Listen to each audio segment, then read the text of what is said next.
Assalamu alaikum. Good morning to all. We are starting from class 8 science. Chapter number 1, Introduction to Scientific Measurement. Introduction. Everyone uses measurements in some form. Measurement is also fundamental in the sciences and for the understanding of scientific method. All measurements in science and specifically in physics are related to three fundamental quantities. That means all these quantities makes all the units, especially length, mass and unit. These are the basic quantities which are useful in every aspect in physics, especially in measurements. What is measurement? Actually, measurement is finding a number that shows the size or amount of something. Secondly, we can measure the length, area, volume, mass, time and temperature. There are lots of other things we can measure, but these are the most common. System of units इसको शुरू करने से पहले मैं ये बताती चलूँ कि 1800 सदी के अंदर जितने भी साइंटिस्ट थे उन्होंने एक मेजरमेंट के सिस्टम्स बनाए, उनको उन्होंने नाम दिया यूनिट का। जैसे इंग्लिश साइंटिस्ट थे उन्होंने लेंथ का यूनिट इंचेस बताया, यूरोपियन साइंटिस्ट थे उन्होंने लेंथ का यूनिट सेंटीमीटर बताया। 1960 के अंदर एक जनरल कॉन्फ्रेंस बनी वेट्स एंड मेजरमेंट्स की, जिन्होंने एक सिस्टम बनाया जिसका नाम था मेट्रिक सिस्टम ऑफ मेजरमेंट्स और आगे चल के उसका नाम दिया गया इंटरनेशनल सिस्टम ऑफ यूनिट्स और एसआई यूनिट्स।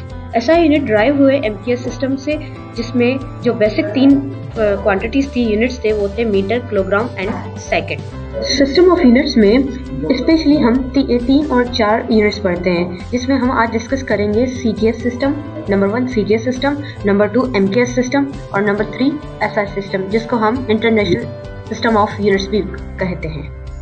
पहले चलते हम सीटीएस सिस्टम पे। C stands for centimeter, G stands for grams and S stands for seconds. This system was first introduced in France. ये जो सिस्टम है इंट्रोड्यूस किया गया फ्रांस की तरफ से। इसको गॉसियन सिस्टम ऑफ यूनिट्स भी कहा जाता है, क्योंकि जो साइंटिस्ट थे उनका नाम था गॉसियन। ये जो बेस्ट करता है वो 3 बेसिक क्वांटिटीज हैं, जैसे सेंटीमीटर, ग्राम और सेकेंड, और जैसे फंडामेंटल क्वांटिटीज हैं। और सेकंड है MKS system. M stands for metre, K stands for kilogram, S stands for second.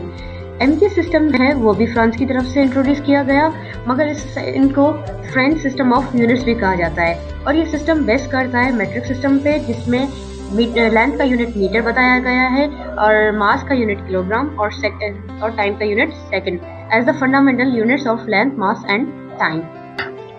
अब चलते हैं SI system, the international system of units. जो वर्ल्ड वाइड जो सिस्टम इस्तेमाल होता है वो है SI system. The international system SI system in 1960 at a conference in Paris the SI units were defined. मतलब 1960 में एक कॉन्फ्रेंस हुई थी पेरिस के अंदर, जिसमें एसआई यूनिट डिफाइन किए गए। The SI unit based on 3 the metric system organised by French scientist. फिर बताती चलूँ, ये सिस्टम बेस करता है मेट्रिक सिस्टम पे जो फ्रेंच साइंटिस्ट ने बनाया गया, जिसमें 3 बेसिक क्वांटिटीज ली गई। उससे पहले ये सिस्टम जो है लॉजिकली या वाइडली अप्लाइड हुआ साइंटिस्ट के दरमियान और ऑल ओवर द वर्ल्ड। ये फिजिक्स के अंदर हम जैसे यूनिट्स पढ़ते हैं मीटर, किलोग्राम और सेकंड, फिर भी मेट्रिक सिस्टम में अंदर जो फंडामेंटल क्वांटिटीज हैं वो है लेंथ, मास और time. International system of units जो है एक्चुअली वो यूज करता है एमकेएस यूनिट्स, मतलब मास, किलोग्राम, सेकंड यूनिट्स। इसको रेशनलाइज किया गया एज अ एप्लीकेशन। उसके बाद जो है एमकेएस सिस्टम जो है वो इंटरनेशनल सिस्टम ऑफ यूनिट्स कहलाया गया। मतलब ये ड्राइव हुए हैं एमकेएस सिस्टम से एसआई यूनिट्स। इसके साथ आज का लेक्चर हमारा खत्म हुआ। इंशाल्लाह अगले लेक्चर में हम लेंथ, मास और टाइम के बारे में मजीद डिस्कस करेंगे। Thank you.